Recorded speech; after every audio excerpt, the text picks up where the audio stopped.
Ladies and gentlemen, thank you for standing by. Welcome to the Kansas Health Foundation Community Engagement Partner Organization RFP webinar. At this time, all participants are in a listen-only mode. Later, there will be an opportunity for questions and comments. Instructions will be given at that time. As a reminder, this conference call is being recorded. I would now like to turn the conference call over to your host for today, Sean Brown. Sean, please go ahead. Thank you, Griselda. Good afternoon, everyone, and again, thank you for joining us for today's webinar. Joining with me today are my colleagues, Elisa Bullard, Grants Officer, Jeffrey Willett, Vice President for Programs. My colleagues and I will be providing an overview of the Community Engagement Partner Organization, RFP. We will also be providing an overview of what we are requesting for the proposal.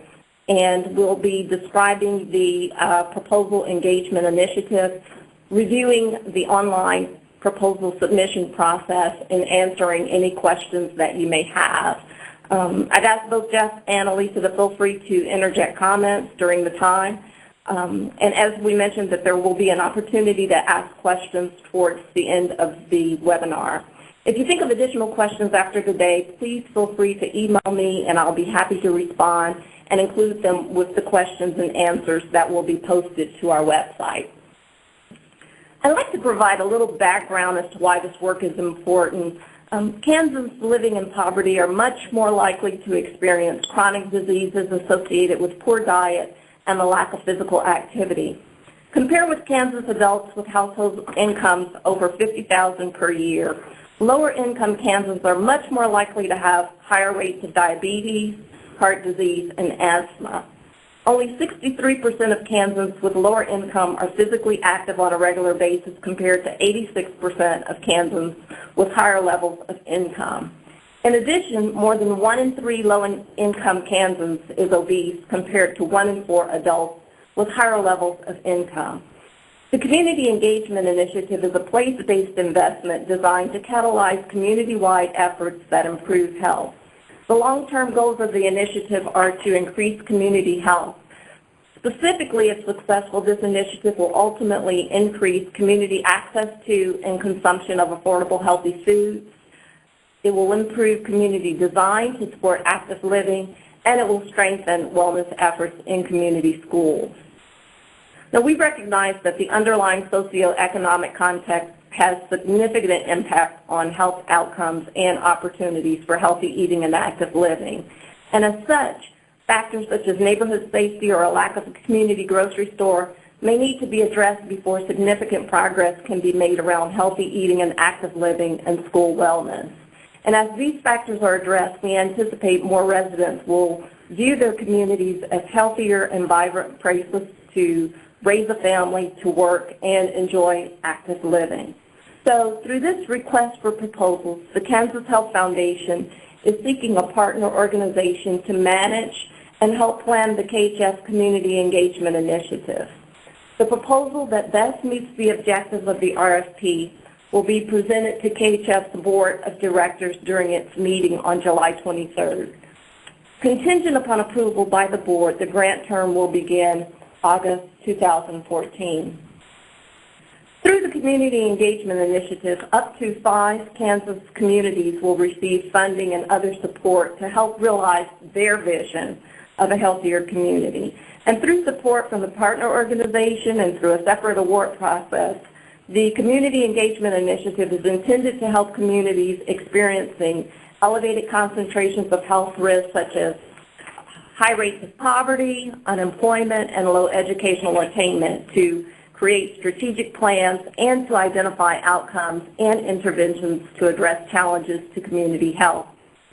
For the purposes of this initiative, communities may include neighborhoods, towns, cities, and counties located in the state of Kansas.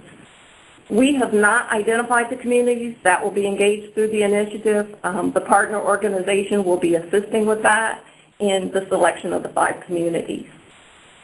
I'd like to highlight that this is to be a resident-created and resident-led visioning and implementation process.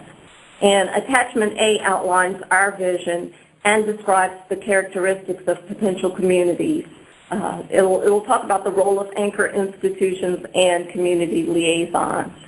Again, it's important when you think of this process that you recognize the significance that the vision for the community is cast by the community and that the partner organization will play a critical role in refining and clarifying the vision and the overall approach. The funding model for community engagement grants includes a staged approach. So I'll review what will be happening with the partner organization and communities during the following phases. There are primarily three: a startup phase, a demonstration phase, and an implementation phase. And during the startup phase, essentially the partner organization will work with KHF to finalize planning the initiative. And this time would include developing an overall project design, budget, and a comprehensive plan with benchmarks and a related timeline. Also, during this time, focus groups may be conducted to obtain feedback from stakeholders and to essentially assess community needs. During this time, also the communities would be selected. During the demonstration phase, which is 1 year starting May 1st, the partner organization will be working with communities demonstrating community progress and partner organization capacity. And as such, activities will include engaging community stakeholders in strategic planning to essentially identify their vision and objectives and potential strategies for community health improvement. Communities are encouraged to make as much progress as possible on chosen community health strategies to determine a beginning course of action for the implementation phase. During the implementation phase, it's basically designed for targeted communities to further implement community health policies, programs, and interventions to address identified community issues and to make progress towards PSE outcomes.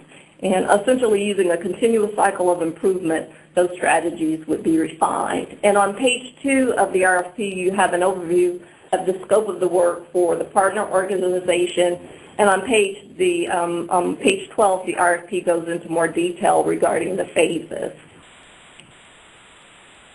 With regard to who may apply, eligible applicants would be nonprofit organizations well-positioned to implement activities related to the RFP objectives. And it's anticipated that the successful proposals would be submitted from organizations with the following: demonstrated success supporting communities with high concentrations of health risks, expertise in population-based interventions related to community health, tobacco prevention, and public health interventions that the community may identify. Also, experience and demonstrated success facilitating cross-sector collaboration, and strong expertise in advocacy, communication, and policy development. With regard to the available funding, $1.4 million is the maximum amount of the award. And let me stress, this is a competitive process, so strong consideration will be given to the cost effectiveness of the proposal. And so 1.4 is the total amount for the grant period. The grant will be based on a 3-year, 9-month grant term, which encompasses the phases previously mentioned. The communities will be awarded separately and receive up to $50,000 to $100,000 in direct annual funding per community, with an additional $100,000 per community being available from match funding. And so to leverage the necessary support of the community foundations and other potential partners, KHF will provide a 1-to-1 match funding for any investment that the community foundations make in the selected communities, and that's up to the $100,000 limit. Applicants are required to notify KHF of their intent to submit a proposal by 5 p.m. on May 14th, and proposals submitted by organizations that do not submit a letter of intent by the deadline will not be reviewed.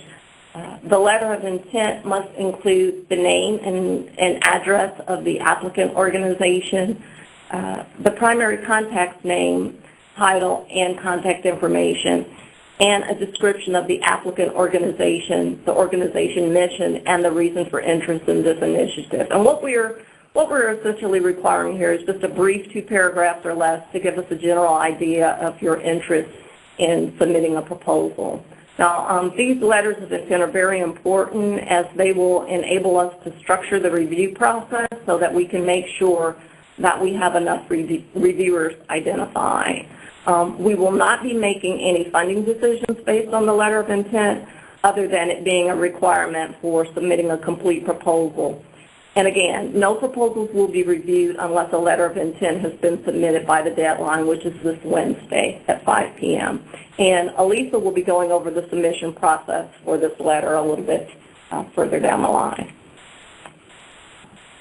Because we realize that there are companies out there that are actively promoting and marketing unhealthy products such as tobacco products and soft drinks and other unhealthy products, to avoid any real or perceived conflicts of interest, KHF reserves the right to not only fund organizations that have contracts with or receive funding from, and including grants or sponsorships, a tobacco company or a soft drink manufacturer.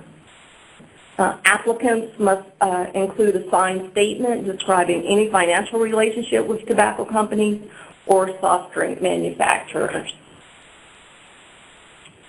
In the RFP, you'll find a list of the complete grant exclusions. I'd like to just highlight a few of the important ones, the first being lobbying. KHF funds may not be used to support lobbying activities. However, there are a wide range of non-lobbying advocacy activities that may be supported through the Community Engagement Initiative. A couple of other exclusions include real estate acquisitions as well as direct mental and medical services. And I encourage you to read more about the lobbying in the RFP if you have questions, as the Internal Revenue Code is listed there. I won't spend a lot of time on the proposal requirements as these are outlined in the RFP, but this table does summarize the proposal requirements and indicates how the selections will be scored. And as you can see, there's a maximum of 100 points that are available. The majority of your proposal will be submitted in a narrative form, but there will be templates and attachments that will need to be included, and Elisa will be covering that process. And finally, I'd like to call your attention to the timeline to highlight some important dates. The letter of intent is due May 14th by 5 p.m. The proposals are due June 10th by the close of business day, 5 p.m. And then on July 9th at 2 p.m., there will be a call with the potential partner organization. And this call will be an opportunity to have a conversation with key stakeholders, partners, and KHF staff in preparation of the proposal being presented to the board on July 23rd. So please mark your calendars. The award announcement will then be made after approval is given by the board on July 23rd. On August 1st, the partner organization grant begins. And during this 9-month period between August 1st and April 30th, we would anticipate that focus groups would be conducted, the data analysis would be completed, a management plan would be completed, and the communities would be selected. And then starting May 1st, 2015, the community engagement demonstration year grants would begin. And so with that overview, I will turn it over to Elisa to discuss the proposal submission process before we open the lines for your questions. Thank you, Sean. What I'm going to do first is just go over our website that we've created for this RFP. So what I'm going to do is navigate to our website page for the Kansas Health Foundation. So you should be seeing on the screen the homepage for Kansas Health Foundation.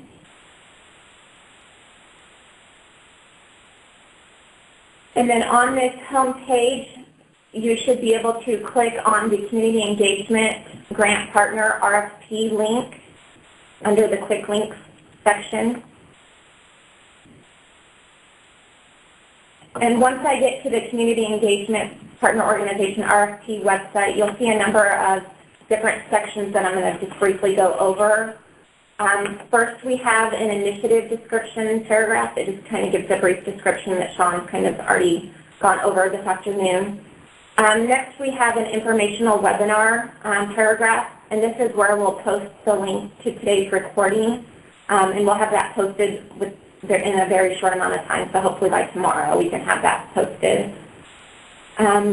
Next, we have the PDF version of the request for proposal that you can access on this page. And then we have information regarding the due dates for the letter of intent as well as the proposal. So again, as Sean mentioned, the letters of intent are due this Wednesday by 5 p.m. And the actual online proposals will be due on June 10th.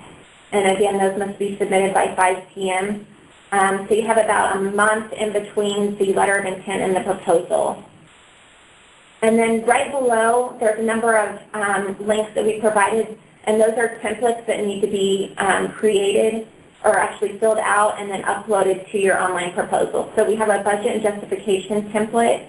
That's just going to be a Word document where you fill out the budget that you're requesting for this proposal. And then we have the financial relationship statement template, and that's what Sean kind of described as far as if your organization receives funding from a tobacco company or soft drink manufacturer, we just need you to describe that relationship.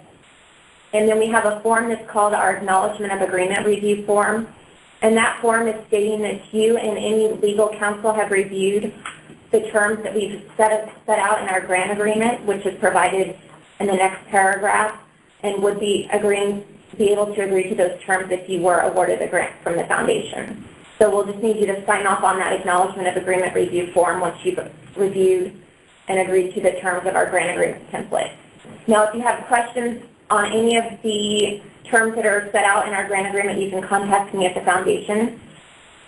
And then at the very bottom of the page, we have the link that you'll need to use to submit your letter of intent. And right now, our technology provider is having some technical difficulties today, and the system is down right now. So we hope that that'll be up by the end of the day today, and that you'll be able to submit your letters of intent. But again, those are not due until May 14th, so this Wednesday at 5 p.m.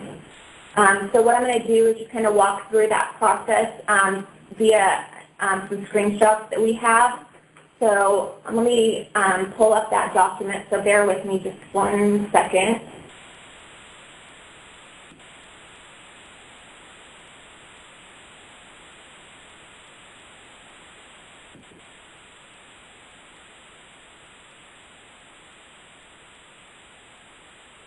So what you'll see when you click on that link to submit your letter of intent, you'll first be taken to a sign-in page where you'll need to log in with a username and password. So if you've used our online system before, you can use what you've used in the past. If you're new to using our online proposal system, it'll just ask you to create a username and password, and then you can get into the letter of intent. So the letter of intent is very brief. As Sean went over, we just asked for a couple of items. We'll ask for the organization name, address, phone number, website, and then the primary contact for the proposal, so who is that individual, their name and their email address. And then we'll ask for just a brief description for the proposal, so the description of the applicant organization, the organization's mission, and your reason for your interest in the initiative. So you'll just fill that out in this field here with 2 paragraphs or less. Once you have that filled out, you'll just hit the submit button at the bottom of the page, and you'll get an automated email from the foundation letting you know that we have received your letter of intent. And also that email will include the link that you'll need to use to complete the proposal. So we've kind of set up the system in the way that if you don't submit a letter of intent, you can't get that link to submit a proposal. So please make sure you submit your letter of intent, and then you'll get the link to complete the proposal, again, which is not due until June 10th. So now we'll go to navigate through the proposal. Again, we'll just ask for the organization that's applying. So once you filled out that letter of intent, everything that you filled out in that page will automatically pre-populate into your proposal, so you won't have to fill that information out again. If you do need to change anything, you can go ahead and do that. Then we'll ask for the primary contact of the organization, and that's who would be eligible or who is actually authorized to sign off on agreements if you are awarded this grant from the foundation. Then we'll ask you again for who's the primary contact for the proposal, again, which will pre-populate from your letter of intent. And then we pre-populated the dates of the initiative, again, which are August 1st, 2014 to April 30th of 2018. The next page of the proposal will take you to the proposal narrative page. The proposal narrative is outlined in the RFP. So what we need you to do is complete a Word document following the instructions for completing the proposal narrative and following the page limits. And once you have that Word document prepared, what we need you to do is then upload it to your online proposal. So you will just browse for that document by clicking the Browse button, finding it where it saves on your computer, and then clicking the Upload button to upload it to your proposal. The next page of the online proposal will ask you for your budget and justification. So first we'll ask you to complete the total amount that you're requesting from the foundation. Again, you can request up to $1.4 million. So the amount that you're requesting needs to be entered in the field under total amount requested from the Kansas Health Foundation. And then that budget and justification template that I discussed that's available on the Kansas Health Foundation's website will need to be completed and then again uploaded as an attachment to your online proposal. The next page of the online proposal will be for the financial relationship statement. Again, that's the template that we've made available on our website. So again, just fill that form out and then upload it to your proposal. Next page is going to be for the acknowledgement of agreement review. So again, we'll just have you sign that form and upload it. I just want to make it clear that we've provided this acknowledgement of agreement review form as well as the template of the entire grant agreement. And all we need you to upload is just the acknowledgement of agreement review form. We don't need you to upload the agreement and anything filled out on the agreement, just the acknowledgement of agreement review form. And finally, the last page of the online proposal will ask you for a number of other attachments that are outlined in the RFP. So we'll ask you to upload your letters of commitment, any resumes, and then there's references that we also need you to upload to your proposal. And then there's 3 different financial documents that are outlined that we also need you to upload to your online proposal. So to upload all of those documents, you'll just scroll down to the bottom of the online proposal. Under the upload section, you'll navigate to the title of the document that you need to upload. So if you were going to upload your letters of commitment, you'll have that selected in your title, and then you'll browse for those documents on your computer, and then you'll upload it. Once you have uploaded everything on your proposal, there will be a review and submit button at the bottom of the page. And once you hit that button, it'll take you to an entire copy of your proposal unless you review it one last time before you hit the submit button. Now, once you hit that submit button, you will get an automated confirmation from the foundation letting you know that we have received your proposal. So hopefully that'll help you know that we have received it, and if you do want to follow up with us to make sure that we've received it, you can do so as well. So that's the online proposal process. It's very straightforward. If you do have any questions as you're maneuvering through the system, you can contact Gina Hess, which is our grants associate that can help you with any online proposal questions, and her contact information is available on our website at the very bottom of the RFP page. So with that, we'll just open it up for questions. Thank you. If you would like to ask a question or have a comment, please press *1 on your telephone keypad. This will place your question in the order it was received. Once again, if you would like to ask a question, please press *1 on your telephone keypad now.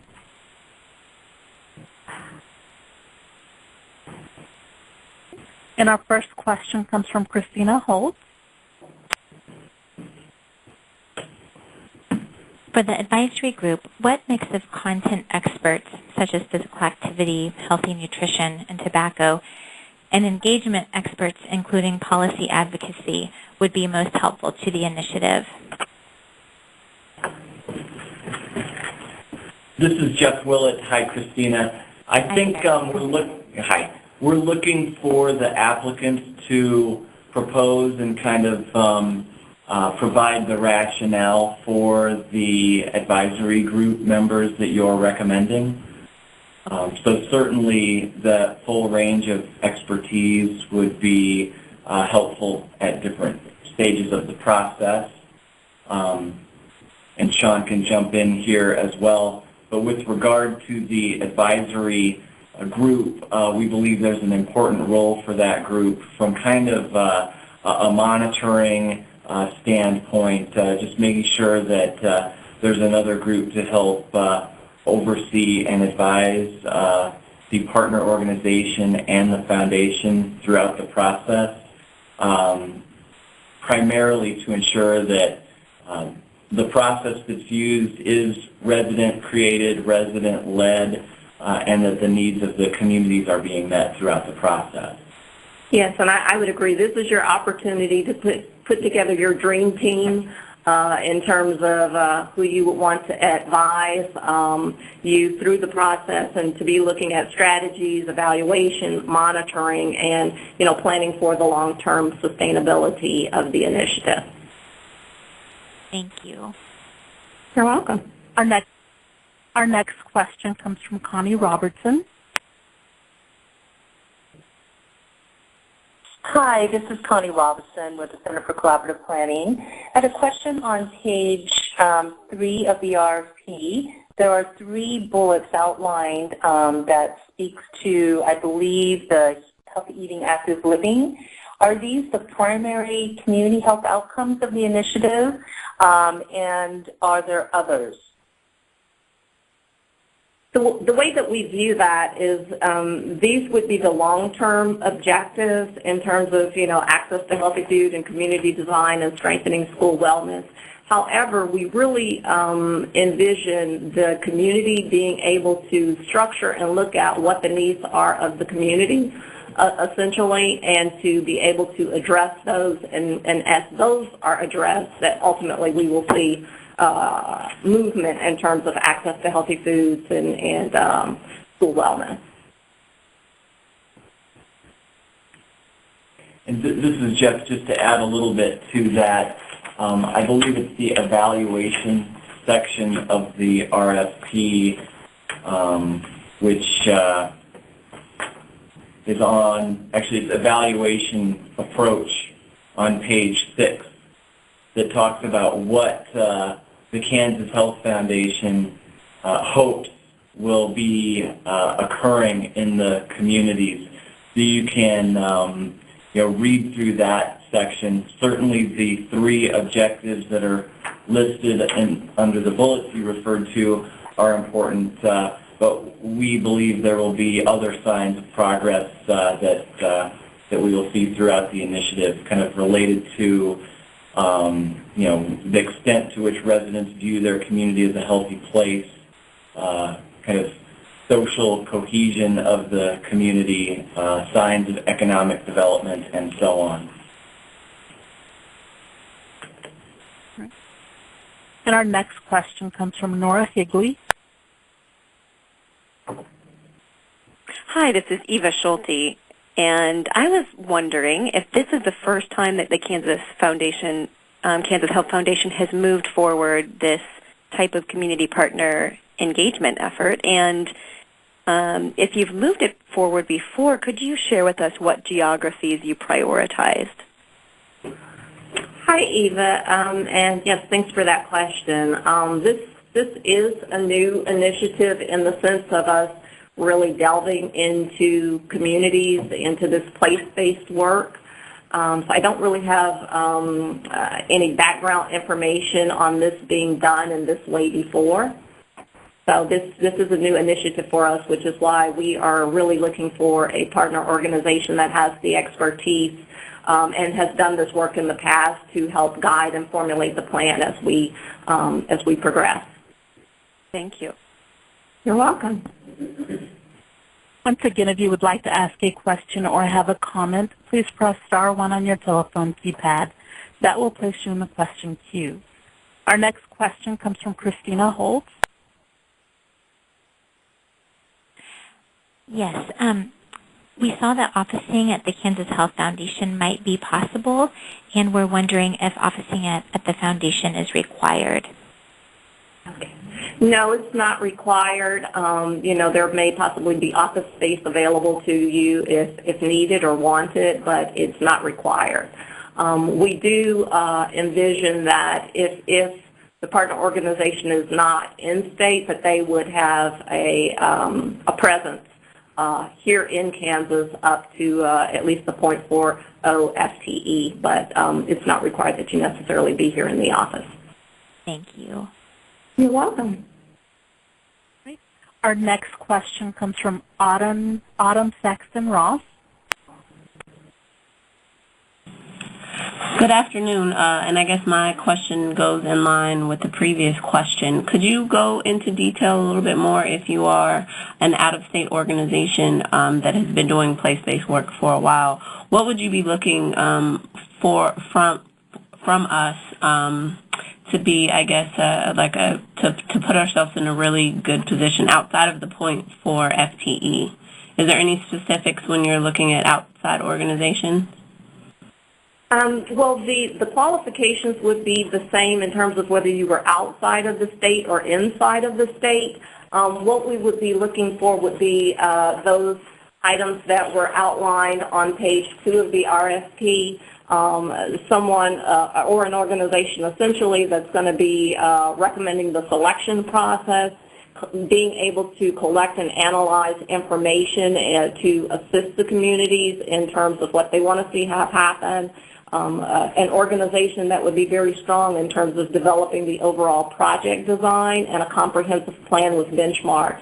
So regardless of whether you're in state or out of state, we would be looking for the same qualifications. Again, if you are out of state, though, we would be anticipating and expecting you to have a presence to be able to come to Kansas to meet with the communities, to hold focus groups. So you would need to be able to come to the state and engage people here on the ground.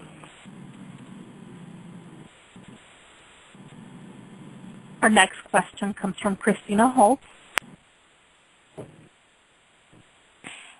Yes. What is the role of community foundations anticipated to be in the community engagement aspect of the project?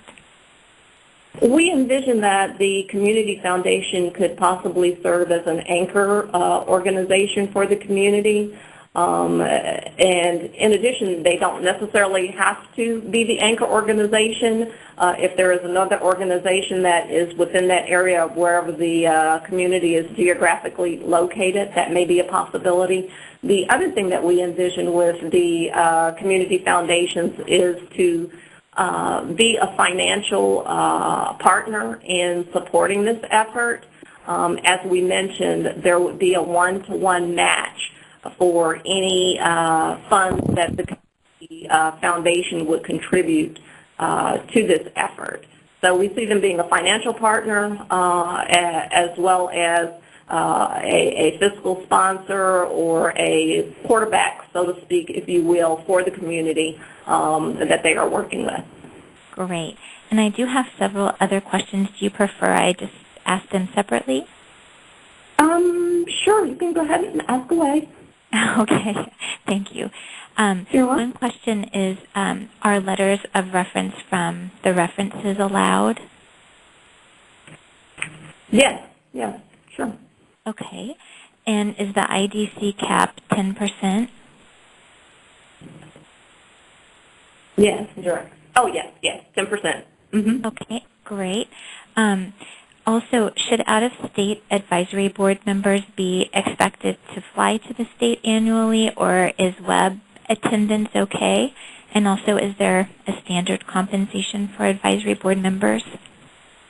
Yes, we would anticipate that they could essentially, in cases, they may come to the state, but a lot of work could be done via phone conference.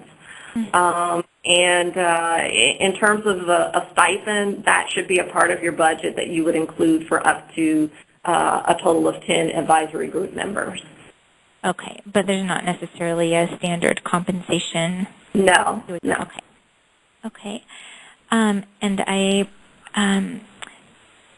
do you want the partner organization to recommend a model or framework that would be adopted by the communities that you referenced on page 14, or will you be inviting the communities to come up with their own model or framework for change and improvement? And here again, as we mentioned, we do see this initiative being resident-created and resident-led. However, the partner organization we are anticipating would have their own ideas for frameworks or their approach for how they see this work going. So I'd have to be a little bit open-ended at this point because, again, as I mentioned, we are looking for the partner organization to come alongside of us and kind of help us craft what this initiative will look like ultimately. And a lot of that, I think, will also depend on, once you're out in the communities and, connecting through focus groups, what's going to come out of that will help determine and shape the direction that this may go ultimately. Great, thank you. And my last question is if the grant reviewers will be internal or external reviewers? We'll have a combination. Okay, thank you so much. You're welcome. Our next question comes from Connie Robertson. Hi, thank you. I also have a couple of questions. I should batch them together. Okay. The first one is the required staffing and structure, and just wanted to clarify the intent behind the local liaison and coordinator, and whether that is the responsibility of the partner organizations to secure and retain, or is that coming from the communities, the 5 communities selected, and they would then manage those relationships in the hiring process? Right, and essentially those liaisons would be hired out at the community through the funds that the community partners would receive themselves. But we would be looking for the partner organization to, say, be meeting with those 5 liaisons, working with them, and we're kind of open in terms of what that might look like. But definitely the partner organization would have responsibility for the training, the capacity building for those 5 community liaisons. And depending if there's a community foundation involved, also there could be some oversight or some connection there. So essentially it sounds like they would be housed at the anchor organizations. They would be, as far as the liaisons, they would be in the community and possibly connected with a community foundation or an anchor organization. Again, until we actually get out there and kind of connect with communities and see what the structure is difficult to say, because they will be responsible for coming up with their own governance, their structure, and what it's going to look like in their community. Great, that's helpful, thank you. And then, I'm sorry? Oh, I just said you're welcome. So a second quick question. On page 5, regarding the grant or the funding and grant period, there's a reference here that funding beyond March 31st, 2018 is contingent upon approval. So that is beyond this initial 3 years, 9-month period. That is correct. If we are to do funding beyond the end of the grant term, that will be contingent upon approval by our board of directors. Okay. And then finally, in terms of expectations around sustainability, looking at how the project or the efforts and the outcomes will be sustained kind of beyond, the Kansas Health Foundation's initial contributions. Can you describe a little bit about what that looks like for the foundation in terms of sustainability? Beyond the grant period, it's difficult to say. I mean, we do realize that, in doing this work, there does need to be a long-term commitment in order to see progress for goals that are pretty weighty in terms of communities that may have low resources and high health risk. That being said, in terms of an actual commitment, we would not be able to make until the end of the grant year and would need to submit that to our board. But certainly we would anticipate communities coming up with a plan for continued work and for sustainability and for the partner organization to be involved in that as well. So would you characterize that sustainability to include financial, being that this initiative is also focused on PSC, you would, I'm assuming, also look at the outcomes being institutionalized within policy changes. I guess just in terms of when you mentioned continuity or ownership of the initiative beyond the grant period, if there were some, specific, areas that you were looking for within that.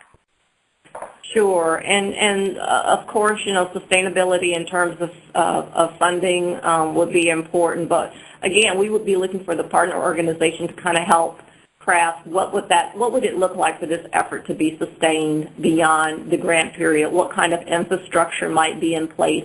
What kind of partnerships might be developed across sectors, be it with banking, financial institutions that may be coming in and investing in the community, or perhaps even other foundations outside of community foundations. So it's looking at what kind of structures might be put in place to further this work will be important. Great. Thank you so much. You're welcome. Our next question comes from Nora Higley. Hi, this is Eva Schulte. I am curious, you mentioned that there are restrictions around lobbying. Heard that loud and clear. And in the proposal, or the RFP, you name advocacy as a focus. Could you talk about how much weight there is given in advocacy and policy implementation, and to what level of technicality you're looking at as potential policy implementation? This is Jeff. So our funds are restricted funds with regard to lobbying based on the Internal Revenue Code that's listed in the RFP. But advocacy, when you look at a broad advocacy framework, there's a lot that is not in the lobbying category. So educating community members, mobilizing community members, building coalitions, conducting or obtaining public opinion, media advocacy, really a lot of things to make the case for potential health improvement policies are viable through this initiative, through our funding.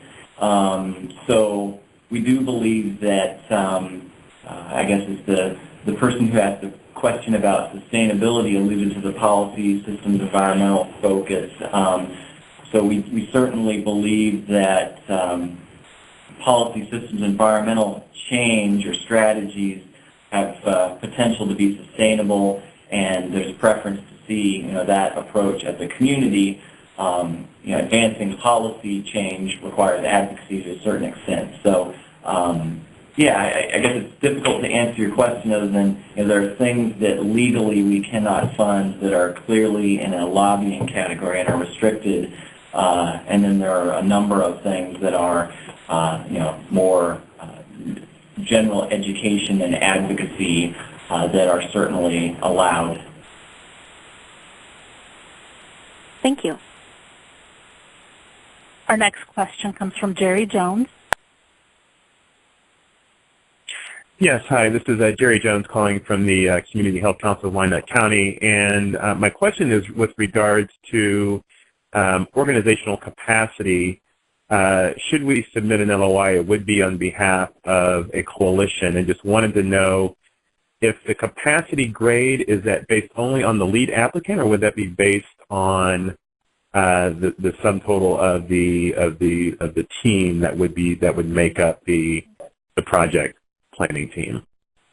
It would be the sum total. I mean, we certainly look at the lead organization's capacity, but if you have put together a team to do this work in accordance with what's been outlined in the RFP, we would be looking at your total proposal and what effort you've proposed there. Okay, thanks. Do you mind if I actually ask a follow-up question as it relates to the resident-driven piece?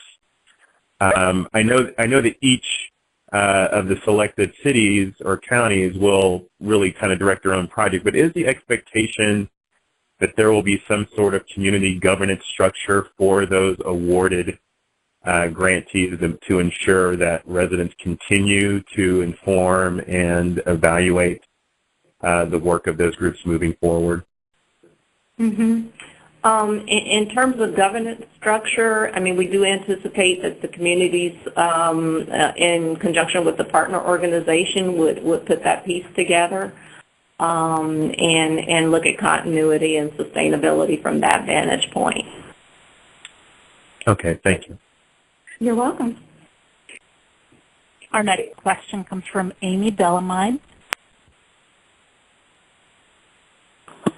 Good afternoon. This is Amy Delamade from the Wichita State University Center for Community Support and Research. We understand from the RFP that you have yet to determine which communities you'll select and that there are certain eligibility requirements or criteria. We're wondering if you are anticipating these communities to be mostly urban, mostly rural, or some combination of urban, rural, and tribal. We would anticipate they would be a combination of the three. We don't have a preconceived notion of how many rural or how many urban communities there would be at this point. Great, thank you. You're welcome. And our next question comes from Maya Rockenworth.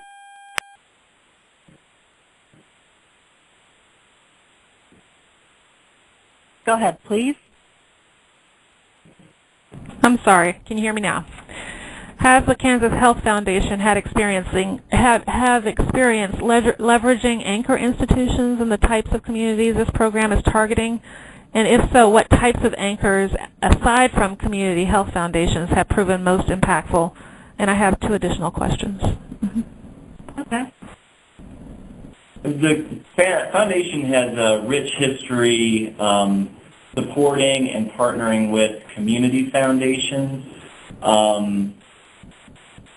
I can't say that we have a similar deep relationship with other local, or what could be local anchor institutions.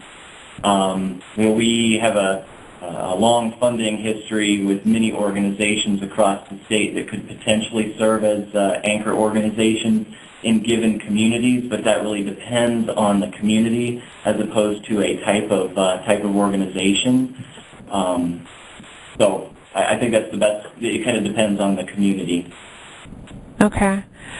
My second question is, given the community-focused nature of this initiative, very grassroots, how is the Kansas Health Foundation envisioning informing communities about this initiative? I understand that the partner organization will help to design the selection process, but I'm wondering if the information and publicity for this program will actually precede the startup phase. And here again, we're going to be flexible in how that rolls out.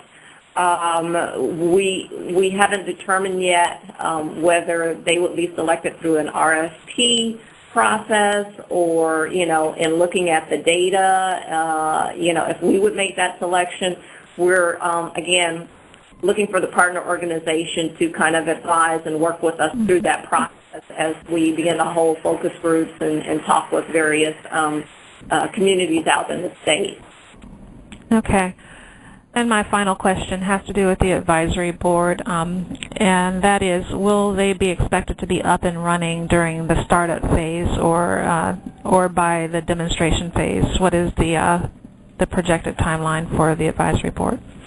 Yes, we would anticipate that they would definitely be a part of the process during the beginning phases. As the partner organization is doing the planning, we will want the advisory group to be involved in that.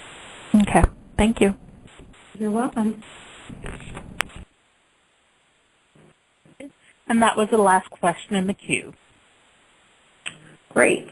Well, if no other questions, we certainly appreciate the time that you've spent with us this afternoon and look forward to receiving your proposals. And again, if you have further questions beyond this afternoon, please don't hesitate to email those to me, and I'll be happy to respond. Thank you so much, and have a great day.